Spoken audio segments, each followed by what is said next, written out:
As a contribution to inclusiveness in the society, stakeholders in the contemporary art industry and advocates for people living with disability would be hosting an All-African Deaf Arts Festival from December 1st to 4th, 2022 at the National Stadium in Lagos.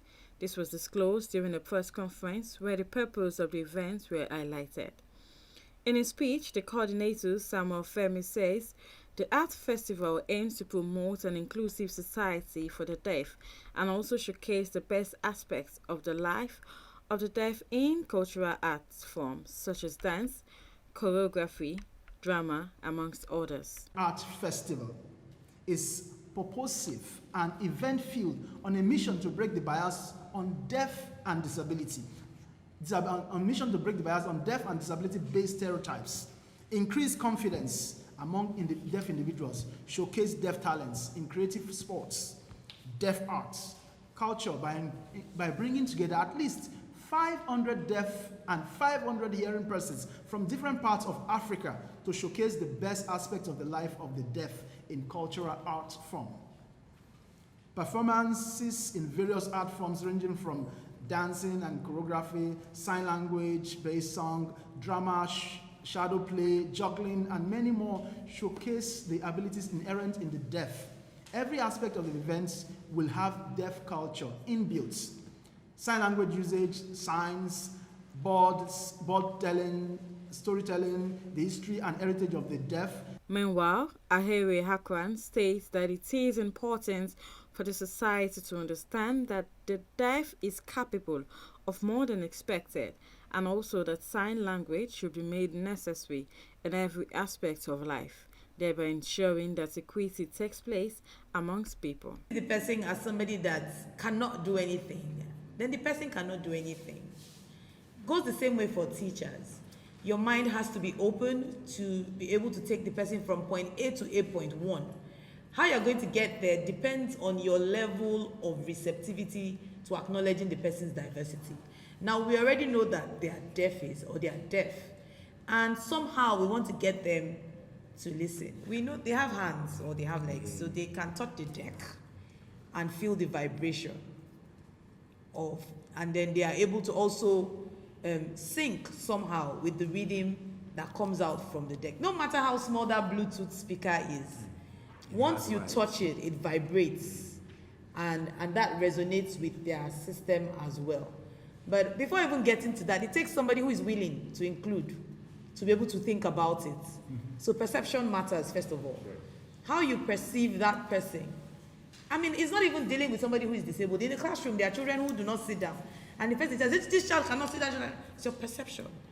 If you want to successfully include or ensure that you upskill, help that person, you keep an open mind. And the willingness to help the person thrive is the most important thing at all. The Deaf Arts Festival. They dance. They enjoy what we enjoy. But it's because we just want to imagine that they cannot. And I do not think that at this point we are now in our lives, sign language should be an option. It should be something that we all do. Because we all want to communicate, and we can communicate either ways, as it is. It doesn't have to be verbally.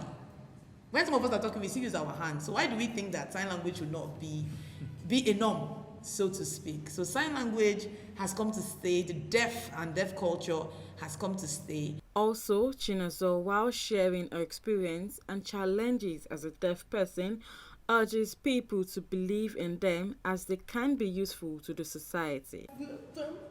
Well, I've faced a lot of problems in the society.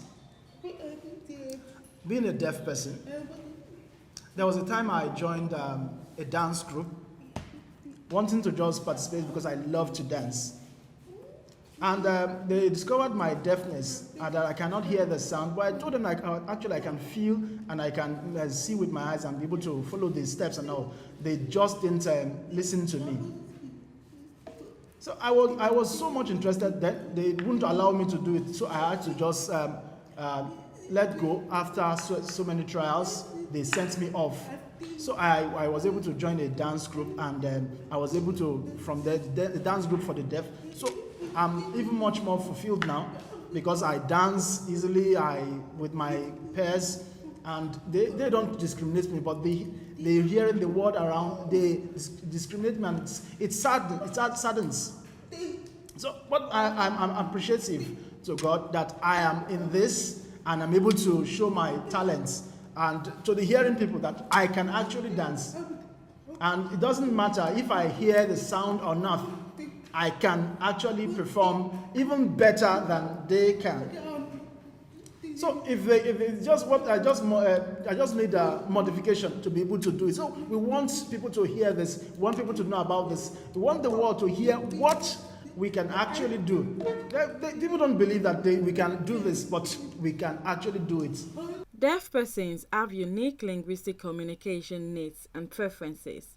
Therefore, there is need to allow the deaf community showcase their creative side and let the world know their capability.